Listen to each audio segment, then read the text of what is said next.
Hi folks, welcome back to Recycled Model Railways.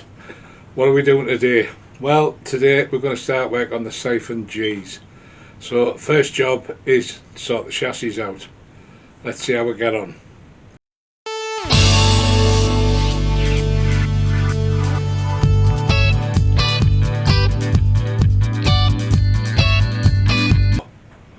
In case you're clever, the cards are not birthday cards and neither is the balloon.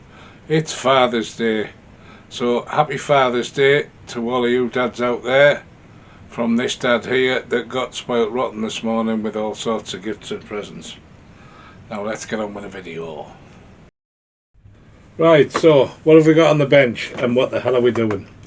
So I had a chat with you all last week about the Lima Siphon Gs and about how much detail I might go into. So we're going to start with the chassis. Most obvious thing to do. So as you can see, there's a lot of white bags here, and let me see if I can get some light on these. Is it focused? So these are from my local shop, Peter Spares. Lima replacement 11.5mm wagon and coach wheel, 2mm live axle. So I needed 16 packets of those to cover what I want to do today. Just in case anyone's wondering, Peter has over 9,000 packets left, I think he said yesterday. So there's a lot in stock. These are the solid wheels. He also does them with the 3 holes in them, and he even has sport ones as well. But because these Limas came with the solid wheels, I've stuck with the solid wheels. So what have we got on the bench? We've got all our wheels to change the wheels over on the chassis. Are we going to do anything to the chassis? To the bogie, sorry. No, I'm going to leave them exactly as they are. I'm not going to mess on with them. All I'm probably going to do is weather the hell out of them, because most of the pictures I've seen, the chassis are rotten, and in some cases the sides of the wagon are not too clever. So we're going to change the wheels on the bogies. The chassis itself, I talked about more detailing and everything else, and I just come to the point where I agree with some of the people who commented, take the 3-foot roll, does it matter? No, it doesn't. So we're going to leave that as it is.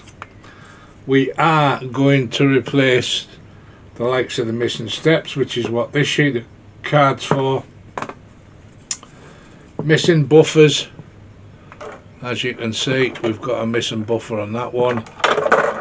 The card at the back, somewhat thicker, is to create the shaft. I only need 2, so I'm gonna cut out a piece of card to create this, and then I'll file it to shape it, and God knows I'm going to get that ring around it, but we'll figure that out.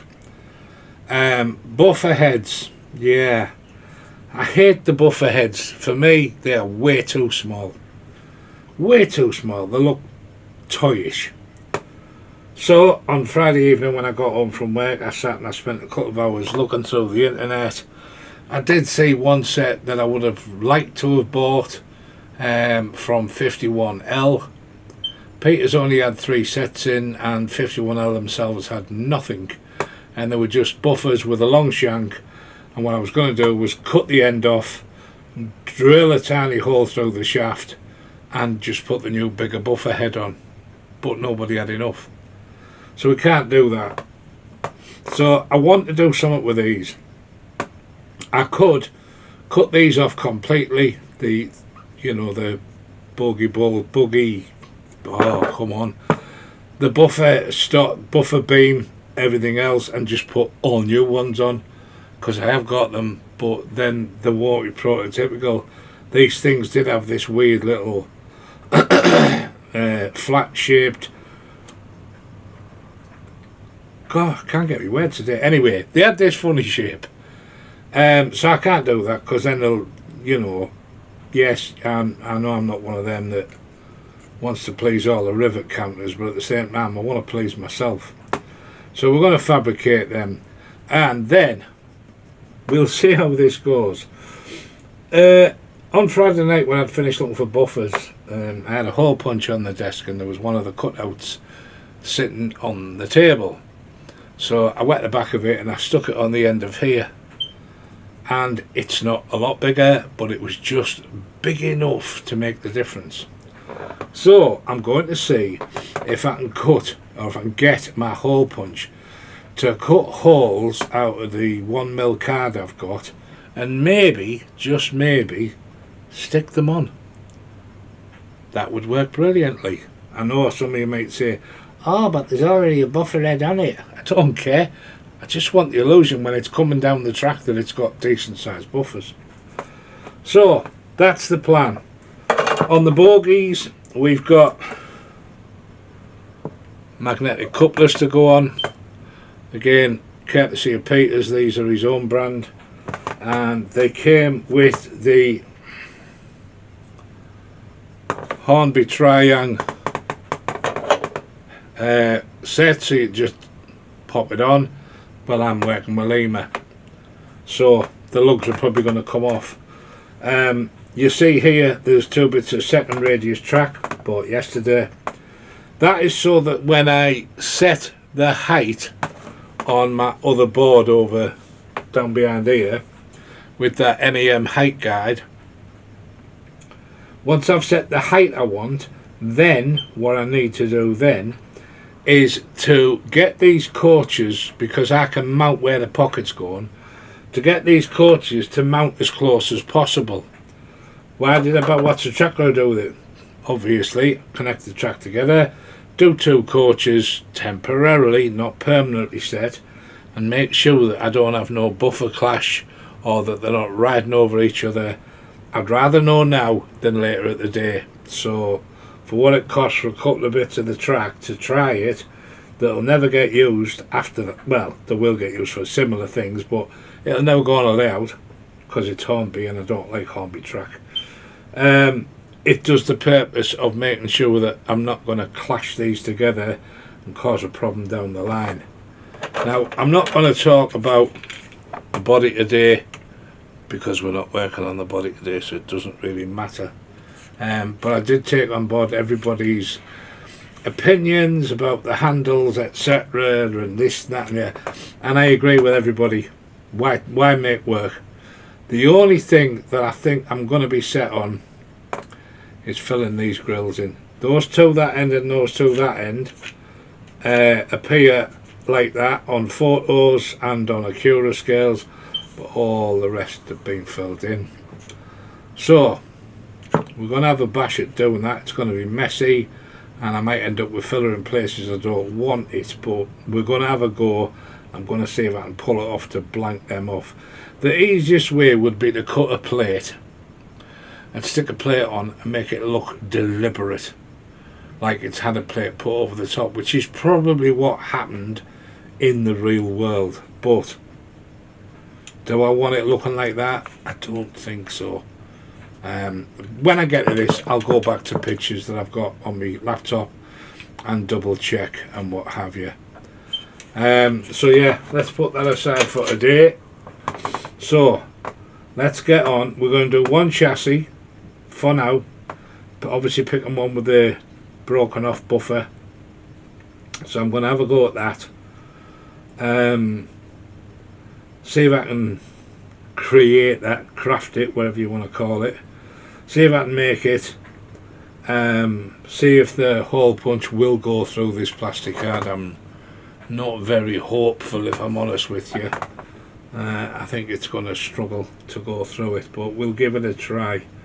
If not, well, I'll see what else I've got floating about that I might be able to use. So yeah, let's get on with it. You're rabbiting on, Norman. So I said I'd come back when I've done a little bit. Well, I have a tiny bit. This here is a piece of 2mm styrene cut to the width I want to replace the buffer beam. You'll see the black mark on it is the actual length when I'm done. I've just got to shape it yet. So we're on with that. Thank God I've only got to do 2. The second thing is, I mentioned about making buffer stops with this and plastic card. The first try didn't go so well. I tried it with 2mm card. It bent the hell out of it and they were far too thick. So I went to 1mm card. And this is what I got. I never tell how well focused that is. So, as you can see, it's bigger than that one, which is the original. And I feel that is about where I want to be. Roughly where I want to be. They look quite big on the real item. Obviously you need to not get carried away when you're doing these, but for me, perfect. It's done what I wanted to do. So I punched it out the styrene card. It does slightly form like that when it comes out, which is okay if you're putting it over an existing buffer, because they've got a slight curve too.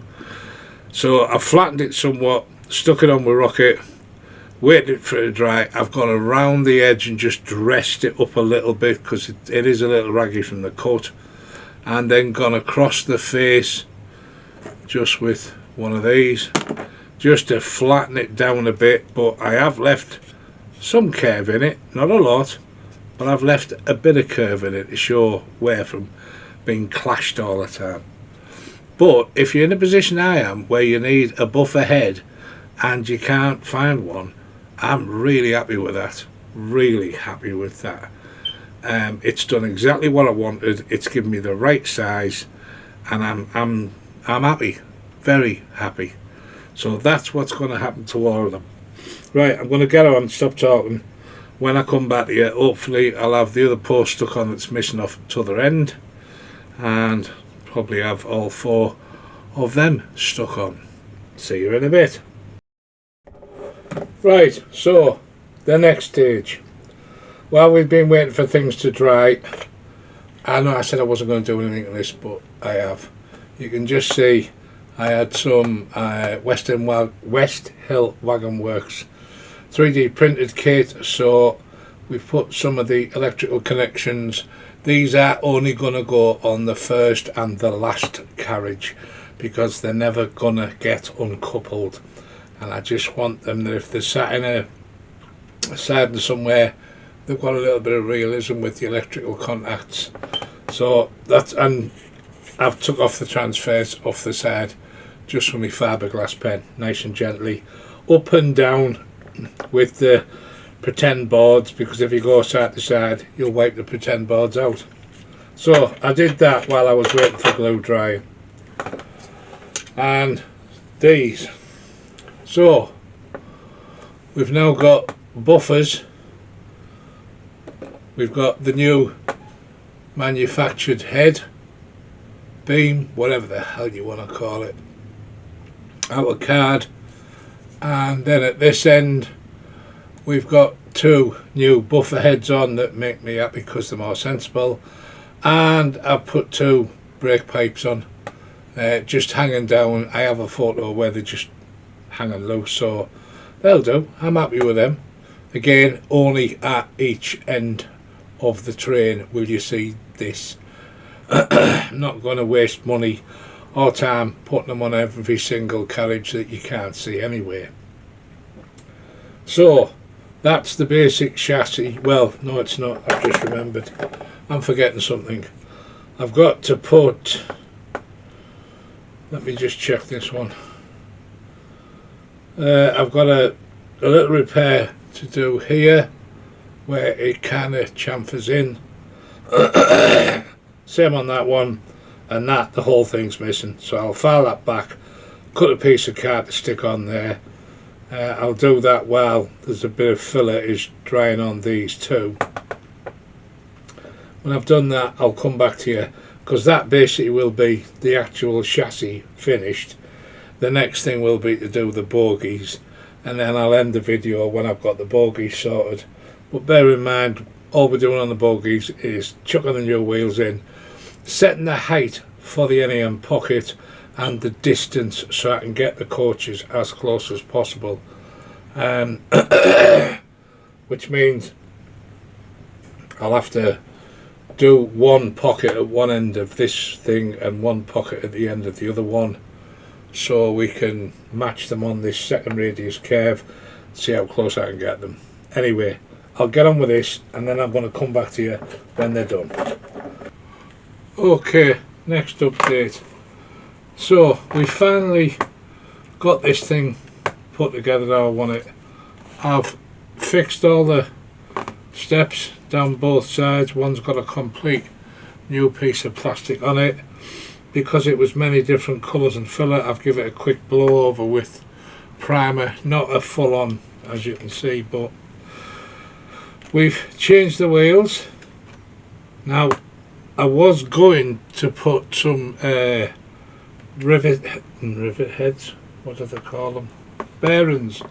I was going to put some bearing cups in these, but to be honest with you, the wheels run beautifully, so I don't see the point. If they were a little stiff or they didn't run for a decent while, I would have put bearing cups in just to make them run better, but I'm absolutely delighted with the way they run. So that's it done. The eagle-eyed will notice I've changed the pipes. That'll be because I've knocked them off twice. The ones from, oh, where did I say? Anyway, I mentioned them earlier, can't remember the name of them at the moment. They're very fragile, they snap with the slightest touch. I also knocked a buffer off in my annoyment at what was going on, so I've had to fabricate another buffer and another arm to sit it on, but I'm happy with the way that they're going. They look okay, they'll do for me, and as somebody said the other day, the 3-foot rule applies. The main thing was to make the buffers look the right size, to give the front and rear some detail. So we have got a hook on. I had to take the chain off because it was catching, and as you can see, this now has a magnetic coupling attached to it. So I have used my NEM pocket height gauge to work out where this needs to be. It's quite clever actually. If I can show you underneath, if you can see, oh, will I get in line with the camera? So basically, I'm going to do one in a minute, but in here is normally the big horrible D bracket. We've cut the front, we've cut the D bracket off, there's a protruding lipper on the front edge there, I've cut that off. And then what I found was I put the NEM pocket on my guide, a height guide, and then run the train up against it, and the bottom on this particular Lima wagon, the bottom of the NEM pocket sits flush with the sides of what was already there. The difference being is, if I can just show you this end, this is what it looks like when you've cut the end off and you've got this here. Right, you're going to use this as to cut out, so you're going to put another cut down this side and take the back edge away, and it fits in there, so you can glue it on all 3 sides. The one problem I've found, and I won't make the mistake next time, I could have done with drilling a big hole through the back of that there, right there, because when you come to put your coupling in, it doesn't lock in place, it needs to go through a little further. So because mine are never going to be taken out, or rather because I didn't have a choice, that one got glued in. This one we'll make sure we do it. But right now we've got the wheels on, we've got our first NEM pocket installed, so I'm gonna just quickly, since the last time you saw it, I've chucked a little lantern on there because there's actually a lamp iron sitting on this carriage, so I've chucked a lantern on there. Give it a quick blow over where I've done a little bit of work and what have you, but that's that. So I'm going to show you in more detail how we've cut this whole thing out, so that if you want to have a go at this, you can have a look at how I fudged it. And then at least you know yourself, because I've had to just figure this out as I've gone along. I'm really glad I got the pocket height gauge helped me massively, but it just, as I say, it works out. These are bloody perfect. Anyway, let me move things around a little and then I'll come back to you. Okay, let's cut this out. So, a little pair of snips, and all we're doing, turn it over like that, sorry, and we're going to cut at the side and then go to the other side and chop that off, and that'll just fall away. Drag this out. I am keeping them only in case Uncle Jed sends me on any locos that have got bent hooks, because they'll fit everywhere. So what have we got left? Where's my little pointy stick? These, by the way, brilliant little bit of kit. Let me get it down here so you can see it. Bought them off Amazon. Little wooden stick with sanding grit attached on the end. Goes to a nice point, has a nice flat edge. 50 in the bag for next to nothing. Absolutely loved having it today. Brilliant. Can't advise enough. Anyway, back to this. So, I wanted the point and stick, you idiot. Right, so if you can see, we've got a little lip running across the front edge here. So, we're going to cut that off. So I'm going to put the snips in right behind it.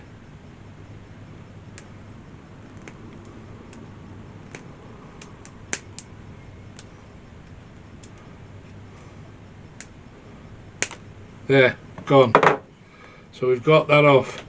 Now what we need to do now is to make a cutaway, as I said, in here, so your NEM pocket will fit in. Okay, so we're going to cut into there and cut into there, but now this time we're going to knock it into this end a little, because the actual magnetic coupling was hitting where the pocket finishes. It was hitting, and I don't want that again. So I'm going to go off the camera to do that because my hand will be in the way. I'm just going to use this little thing here, recently picked up offline. It's called from Art Scale EU. It was bought in this country. A little razor saw, a brilliant little bit of kit. Anyway, I'm going to chop this, get it where I want it, and then I'll come back to you. Right, so as you can see, it's been chopped out. So we've cut all that out. It needs a bit of tidying up yet. We're just going to get the NEM pocket. Where are my tweezers? There they are. A, because I've got big hands and you won't see, and B, because I can't get hold of the damn thing. Right, so this is the thing I bought from Peter's, which is meant as a direct replacement for Hornby Triang, hence the holes. I'm going to cut them off because I don't need them. So I'll chop them away, get rid of them, because they're just going to get in the way.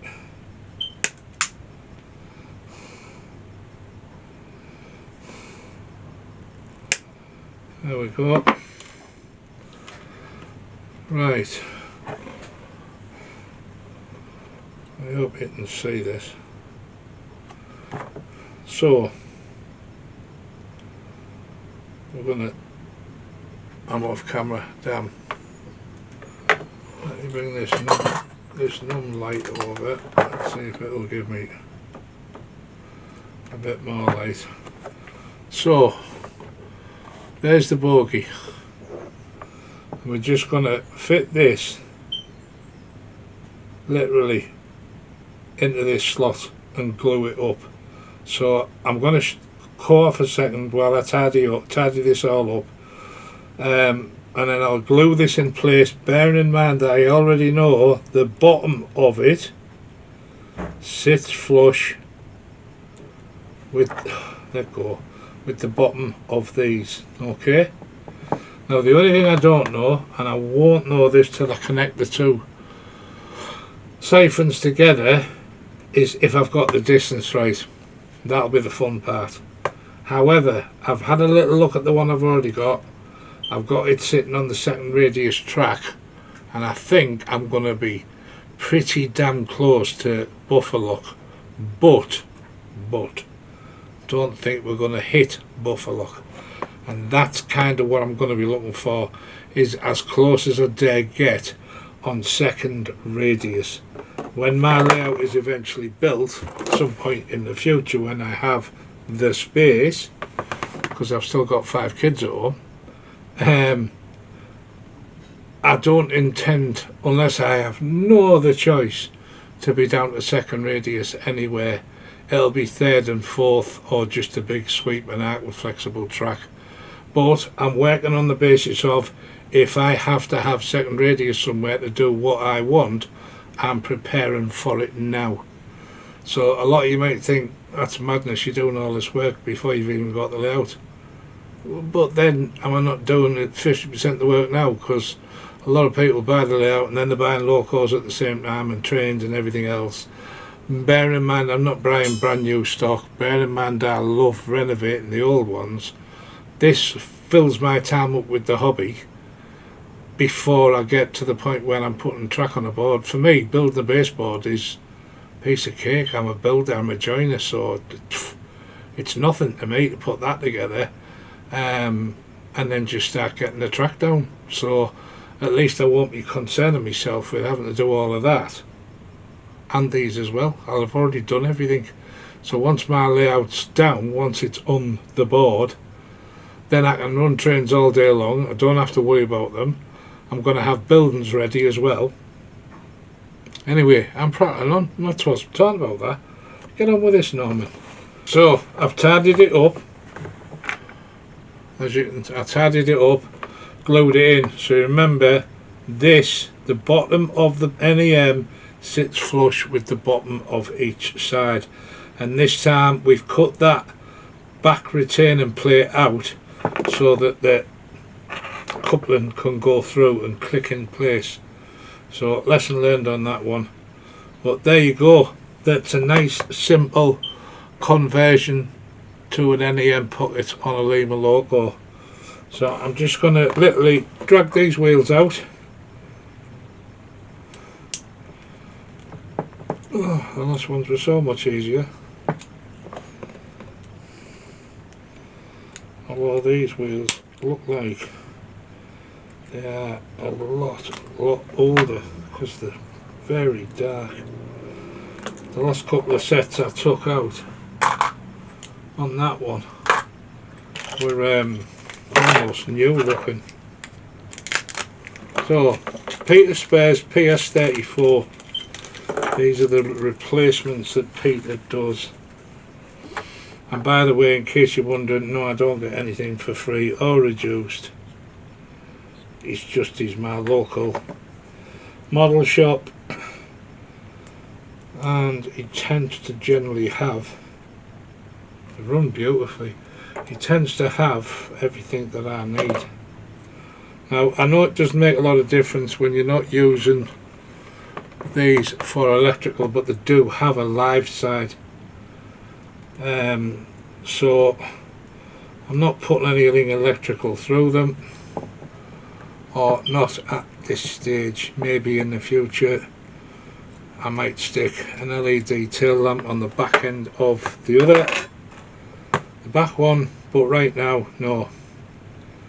So does it fit? Yes, there you are. This time it's gone in and it's clicked into place, and if you look real, and I mean real close, so get up and look at your telly, I can just see there my stick is just poking at the back end of the contact, so it's a tiny amount to stick through, but you could try and nibble away some of that bar that comes across, but it's not easy to cut this stuff. It's kind of like half plastic, half rubber. It flexes something chronic, so I just cut it out. But anyway, we've got that one on. The next trick now is I'm going to put that onto another bogie, put these two pieces of setting radius together, tidy the mess up on the desk, and let's see how close we got. Right, final shot. I think I might have one of these in upside down because they're not magnetic. There we go. So now you can see. Oh, I hope you can see. Let me put a little more light over it. Now you can see how close we are. So as I said, I'd guessed I was going to be close to buffer, and I am, but on a straight piece of track,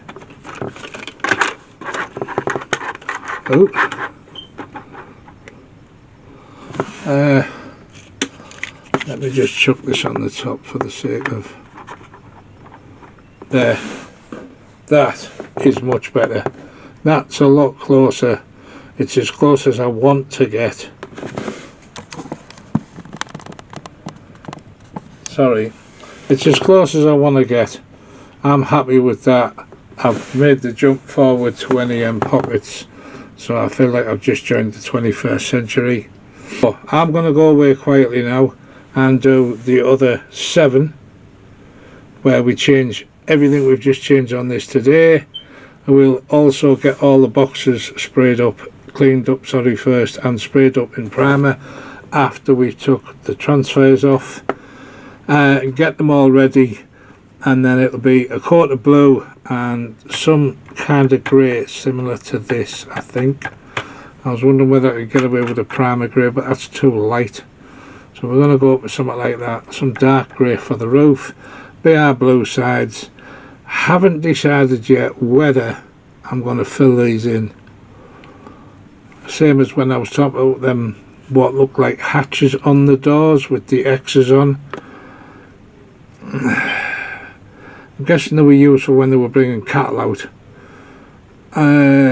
These are newspaper vans. Do I want to put them on? Do I not want to put them on? I don't know. I'll see how I go. The next time you see them, they'll have had all the chassis done. They'll more than likely be in primer, and at that point I'll have decided whether I'm putting these little hatches on each of the sides, and then we'll just coat of blue, the new transfers on them, and then that's it, a job done. And I'll move finally onto the 2 Flying Scotsmans, which are going to get a lot of work done to them. But there you go, fitting NAM pockets, changing the wheels, and making up pretend buffers on a Lima Siphon G. Hope you enjoyed that, or I hope it was helpful, or maybe even both. Anyway, we'll see you next time, folks. Bye for now.